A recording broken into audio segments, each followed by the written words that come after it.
everyone. Not surprisingly, Seattle has followed in the footsteps of New York and elected a socialist mayor. This is her giving her victory speech, I guess.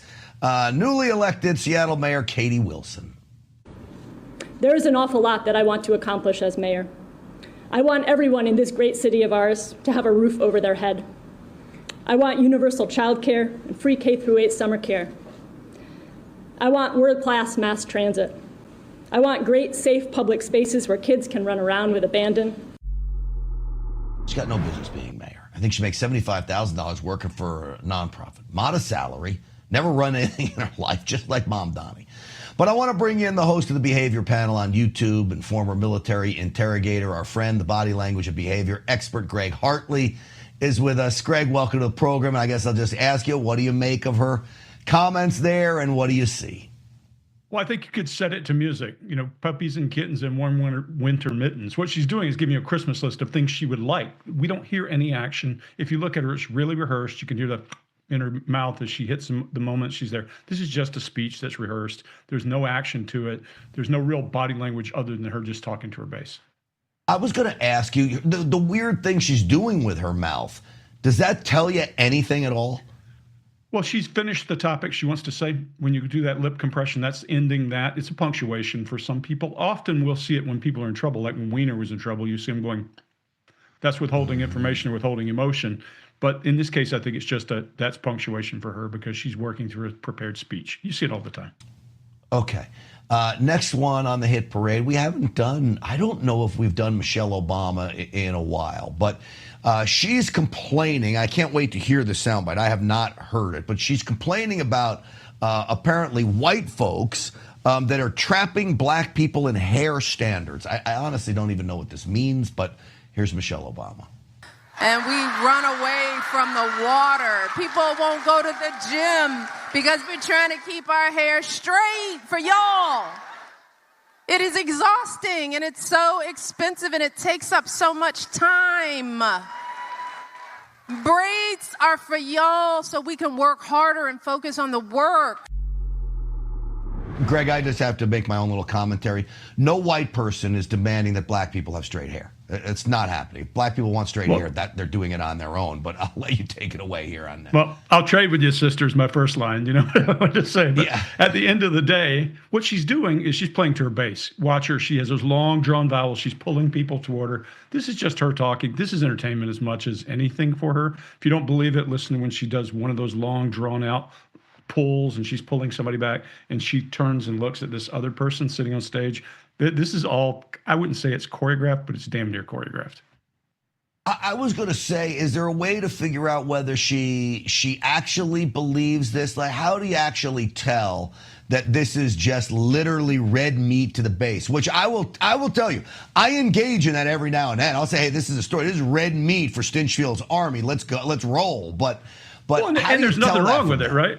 Well, the only thing you can see, the reason I say it is look at her demonstrative brow down doing her thing, and then she will look and she'll pull with the words. She's trying to drag them along with her. If she were, look, we've watched Michelle Obama enough that when she's passionate about something, she is adamant. She's has her hands up and she's up in what Mark Bowden would call the passion plane. We don't see that. She's not passionate about this. This is just content. All right. Hunter Biden. So we go from Michelle Obama to Hunter Biden. I mean, we got all the big names on the Democrats that I don't really like very much. Here, well, let's play his clip. Just as a son, as a man, this mother, the way that he talks about my dad, him. And again, sorry for my language. It's okay. But he is obsessed. And I tell you the reason why he's obsessed. Because unlike anyone else, my dad kicked his ass. Greg, I got to tell you, he looks like a child there. Well, who knows how much of that is made up and not real? I mean, this guy, I don't mean by that, I mean his face, all the makeup and all that kind of stuff, because he did some pretty horrendous damage to himself back in all those drug days. So he just looks odd, and he looks like he's trying to get across a message. Has his hands folded, he's milling, he's got something he came to say, and I think it plays right nicely into another clip you guys have, oddly enough. You know, he's sitting there, and he's like, down almost like a third grader who's been scolded by the teacher. I don't know. That's what I take away when I look at him. Well, he's had his tail closed in the door a couple of times in the past year. So he was. Yeah, I mean, he was in real trouble, and his dad let him out with that, whether he auto-pended or who knows how he got out. But look, he's been in real trouble. He has to be a little bit cautious, I would think. But he's also working from facts that are all his own when he goes to talk about how badly his father beat Trump and all those kinds of things, which plays nicely into your Abby clip. All right, let's play the Abby clip. This is Abby Phillips has, if you can believe, of all people, Joy Reid on. And the 2-on-1 program is too much for me to take, but we're going to play it for you here. Where conservatives are living in a completely different information world than liberals. And breaking that down needs to be done. Because when you don't ever even hear the facts, it's hard to even know that you're wrong. And that happens a lot. Greg? I think she just described Hunter Biden right there with his own set of facts. The truth is, she's being truthful. Watch her. She's using her hands. She has her fingers extended. She's confident. She's driving points. Although she almost goes out of frame with her illustrator, she believes what she's saying doesn't mean that it is true.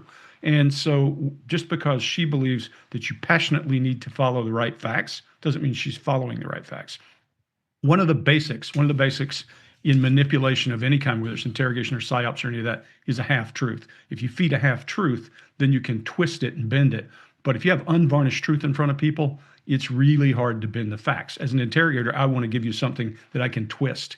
Your guest Mike was saying they don't want the unvarnished truth out there, basically, because it's hard to play with the unvarnished truth. That's what you see.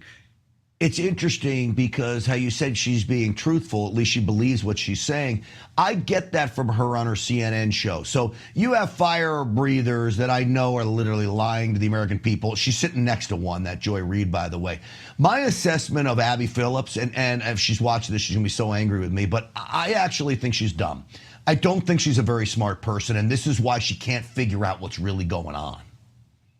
Well, I've been doing TV for a long time, and back 20 years ago, I was standing behind, not in front of the camera, but standing behind the camera talking to a producer at CNN. I used to do CNN a lot, believe it or not. And I said, you guys are the news. You need to get these facts tight. And the producer said to me, this is news-based entertainment. Facts aren't as important. We don't let the facts get in the way of a good story. That's the old saying. Yeah, but at the end of the day, the facts, whoever owns the facts, whoever's feeding you, in my years of working, in my years of working, anything to do with intelligence, if I feed the facts, I feed the next decision. I'm changing a chain of events. So be careful where you absorb your information and try to cross-fertilize and check it.